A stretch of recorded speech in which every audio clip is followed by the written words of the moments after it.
Welcome back to the Late Night Saga. This is E-Rock, and it seems like you can't swing a stick around here or shoot a laser cat without hitting SNL50. At least if you watch the same kind of stuff that I watch. But let's jump into SNL's 50th anniversary year and a quick overview of all the specials that are coming out before I review them more in depth.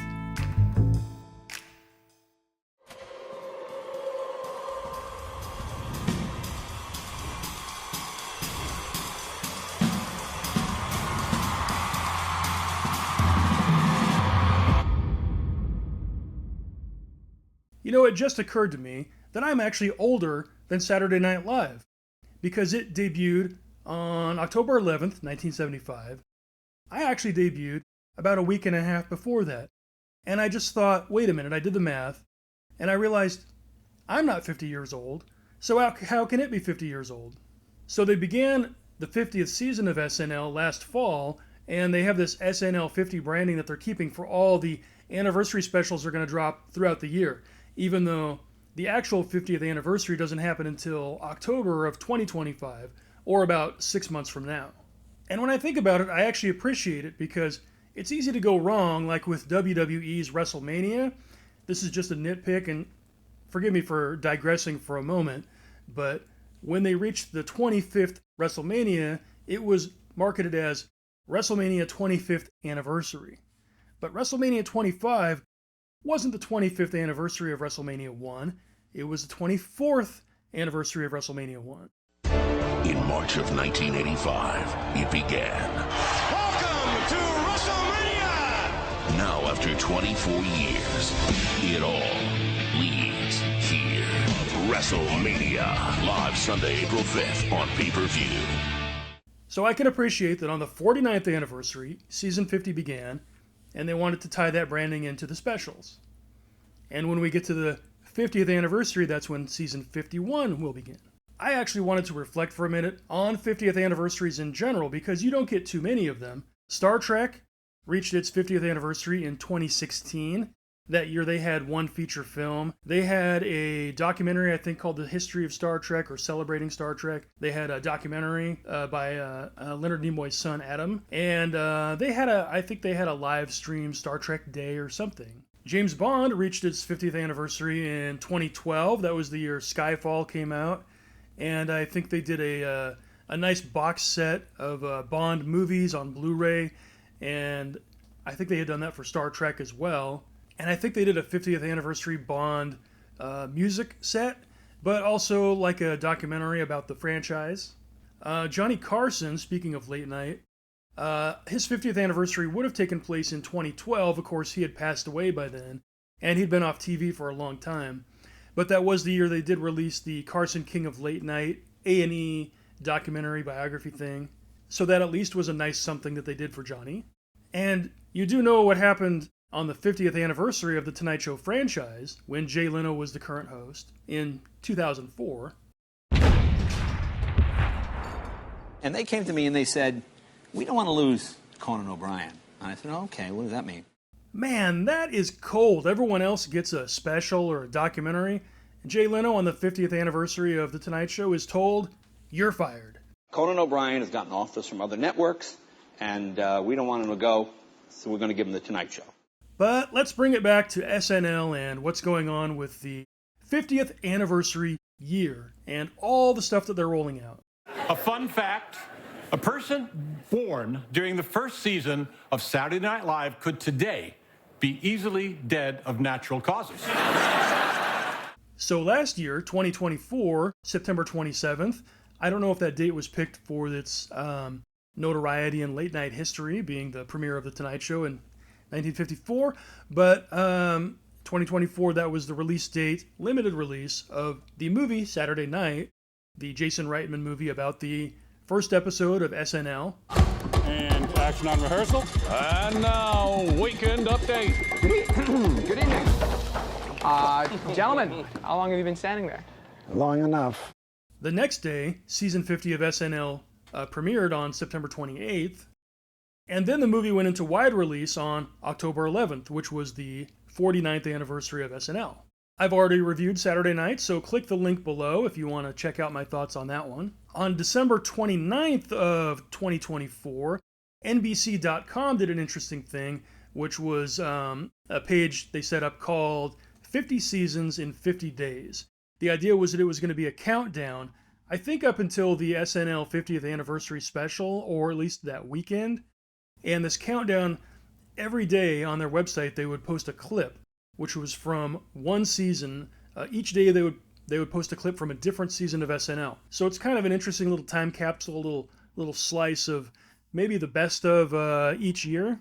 January 16th, before the big weekend, Peacock debuted a 4-part documentary behind the scenes called SNL50 Beyond Saturday Night.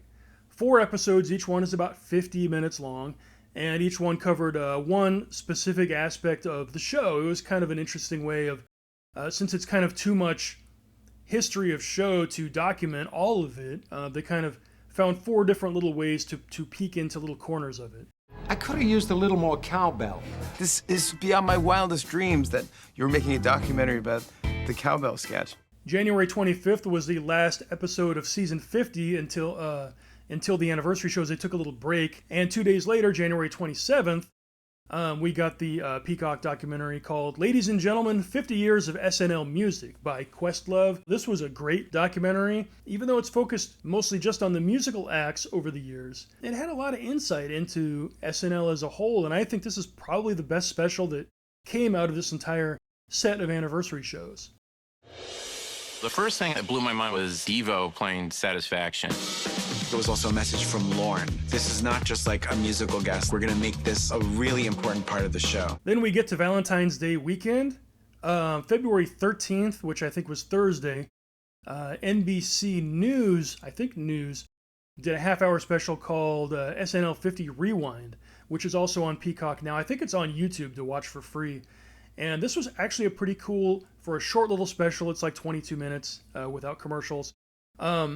This is a good companion piece to the Saturday Night Movie, which, showed what all of the not ready for primetime players were doing on that first date of the first show.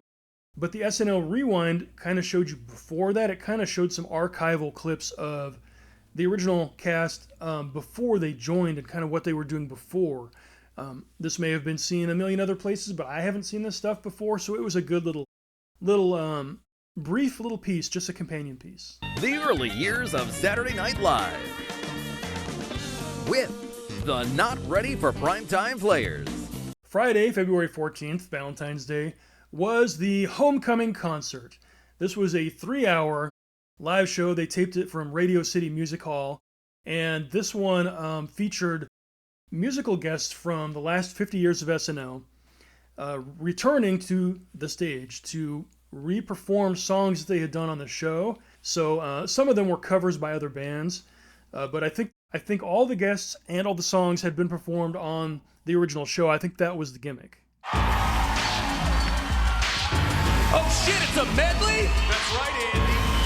Let's do this, you bitch. Oh, okay.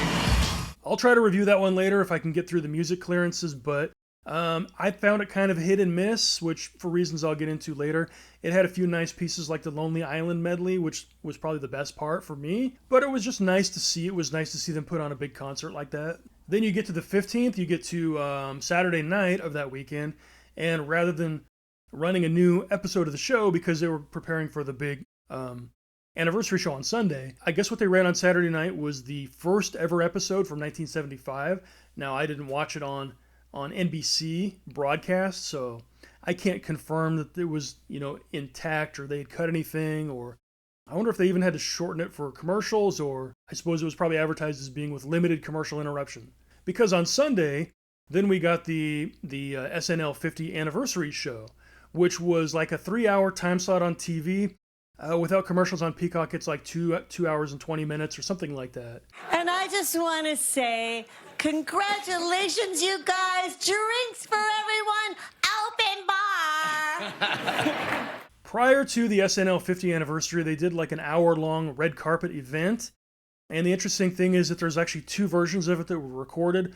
One, I don't know if it aired on NBC, but I think it's on Peacock, and you can watch it. So that's, all the celebrities are showing up for the event on the red carpet and being interviewed. it's kind of a nice place to see some of the people who didn't make it onto the actual show. But there was also one done for YouTube, so there's more sort of exclusive interviews with some of the celebrities. Most of them are, cast members or guest hosts, past and present. So that was the big Valentine weekend celebration, and then a couple weeks later, on March 1st, I think, season 50 resumed, and it's still going. I think it's going to end in sometime in May. I don't know if that's going to be all the celebrations throughout the year. I wonder if they'll do anything on the actual day when they get to October 11th, or if they'll do another special, or maybe they'll just figure we've already covered it all and we don't need to mention it again. It's on Alive, SNL. It's a sketch comedy show. It's been on for 50 years. What day do they tape on? Saturday. Let's dissect Beyond Saturday Night, 4 episodes. The first one was called 5 Minutes. This was basically about auditioning for SNL. I guess each person who's invited to audition is given 5 minutes on stage to do their best bit. We get to see all the anxiety. We interview quite a few cast members. They are forced to sit down and in the present day and rewatch their audition tapes from years prior. Piscopo, Sherry O'Terry, who I haven't seen for a while, they sat down for an interview on this. They took sketch comedy to a whole nother level and made it an institution. That was the first time I saw something different where comedy was concerned. I just thought, oh, that's what I do. Sketch. And so we get to see some audition tapes. We get to hear the cast members talking about their experience of auditioning. How the fuck did I get this show? The abject terror of it all. Oh, no. Oh, my God. Do you smell that? It smells like pepper up in here. Oh, Bobby. And then we get to see some auditions from people who didn't make it, which is kind of interesting. We see Jim Carrey. Kind of surprising that he didn't make it. Kevin Hart apparently auditioned and didn't make it. For whatever reason, it didn't happen. Obviously, he's doing great. It doesn't matter. I wasn't on SNL. This is nothing. The second episode, this was kind of amazing. And I mean that in many senses of the word. It was called More Cowbell. A lot of you probably know what I'm talking about, the sketch More Cowbell. I put my pants on, just like the rest of you, one leg at a time. Except once my pants are on, I make gold records. Famously, Will Ferrell and Christopher Walken, who delivers the line, "I'm gonna need a little more cowbell." They talk about the history of cowbells. First emerging thousands of years ago, percussion's drunk uncle became the heartbeat of the farm with its less than rhythmic clang.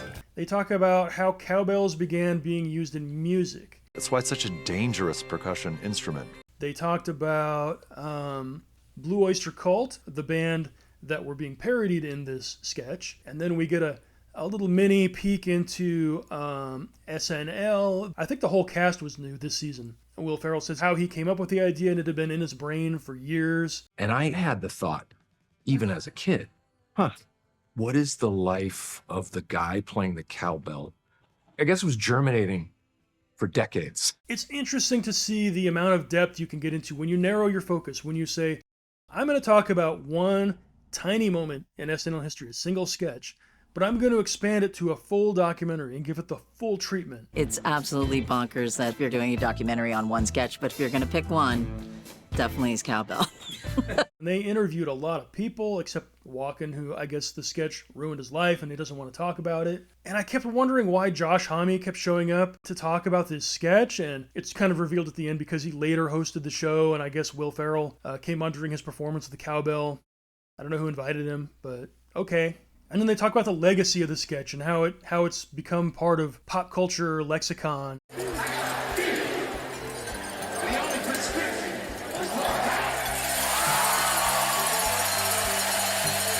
Everybody knows what it means except for my wife. She has no idea. But I always liked the sketch. I just can't believe we're talking about it in this level of detail. It's kind of run its course. No, it hasn't.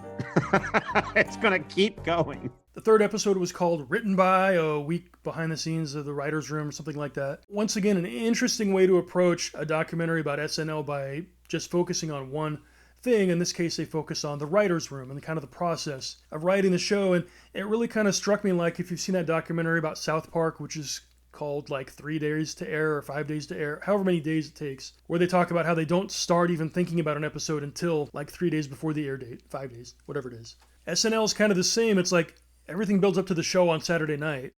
And they talk about how everybody crashes on Sunday, obviously. I think the host for the next week comes in on Monday and they meet them. Maybe it's Tuesday, whatever. They have no ideas. And so they said they all just they all sit at a table, like in the writer's room with the host. And so they try to just make stuff up to pitch at them just to sound like they have something. I would say half of the things you're pitching are probably something you thought of on the toilet right as you're walking into the pitch meeting. I guess a few of those pitches will become real ideas, but most of them were just nonsense. And they're like, well, then the next day, then it's Tuesday or Wednesday. And they're like, that's the day that we actually start coming up with ideas for the first time. And they don't even have until Saturday to come up with the ideas because they got to start building sets and stuff like on Thursday or Friday. So it's very interesting to see how the pressure cooker motivates creativity.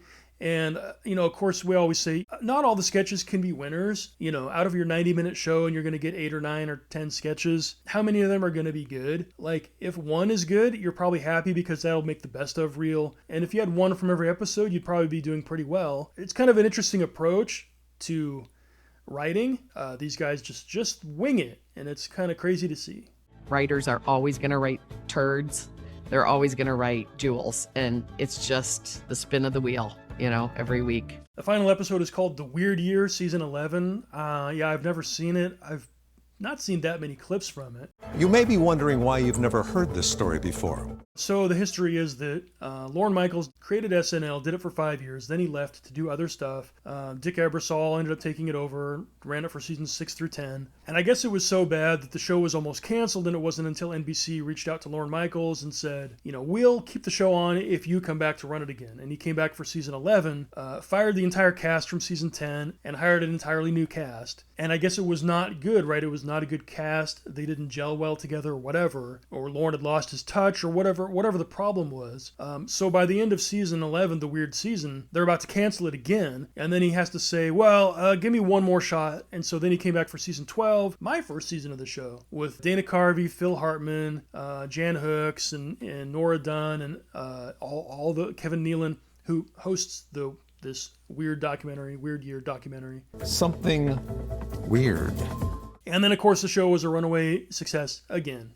Great. The interesting thing, maybe that they don't really touch on, I think they kind of briefly mention it, but they don't make a big deal, was that the year before, season 10, Dick Ebersol had done the same thing, maybe as another Hail Mary to try to save his show, but he had fired the entire cast at the end of season 9 or whatever, and hired an entirely new season 10 cast. And those are the people that got fired by Lorne for season 11. So that's also kind of a weird year. And why doesn't that get its own documentary? It was cool to see, some of the interviews on this. Mark McKinney, who I know from The Kids in the Hall, and then I know that he joined SNL later on, like in the Will Ferrell years or something. It was like the 90s or 2000s. And I think he was the only kid in the Hall to, be on SNL. But with this show, I realized that he had been on SNL before. He was on The Weird Year as a writer, not as a cast member. And I wonder if he ever appeared on camera, because a lot of times they put the writers on camera for just like a cameo here and there. And I think they said that Bruce McCullough had come down to be a writer with him on season 11, which he's not interviewed on this documentary, and they don't show anything about him, but they mention his name. I saw some shows in Canada and brought Mark McKinney and Bruce McCullough down. And so I didn't realize that those two had both worked on SNL, and I think what happened was that The Kids in the Hall was a sketch troupe they had started before that, which is why they were known, but they had not been on TV yet. And so after they got the connection writing on SNL, then that's when they got their show afterwards. And I could be wrong that even though the show aired in Canada on the CBC, I think Lorne Michaels had something to do with the production. Was he exec producer on it? I'm not sure. There was probably already a relationship between NBC and the CBC because of SCTV years earlier, which had started off as a Canadian show and then became an NBC show. And it's crazy to me to think that they brought Griffin Dunn in for this special just to talk about the one episode of The Weird Year that he hosted. And it just made me think in general. It applies to everyone. Piscopo, everyone that was in this thing. You think about all these people that they interviewed for these documentaries. They had to fly them into New York and bring them in and book them for a day to come into the studio and to shoot all these interviews. And in a lot of these cases, they only used like 10 seconds of it, or like 30 seconds. Griffin Dunn talks about one sketch that he was in on the one episode he hosted. It seems like a lot of trouble to go to bring a person in just to talk for 10 seconds about one sketch they did 40 years ago. Any questions? So, I mean, that's a really cool thing for me as a as a viewer to see that they went to all that trouble. Does this mean the horrible dream is over? But it was a lot of fun. Then does he die? I forgot he dies. And on that note, I'm going to save the review of the 2 musical specials for a second part, just in case the copyright claims come in and grab them. So I'll see you over there.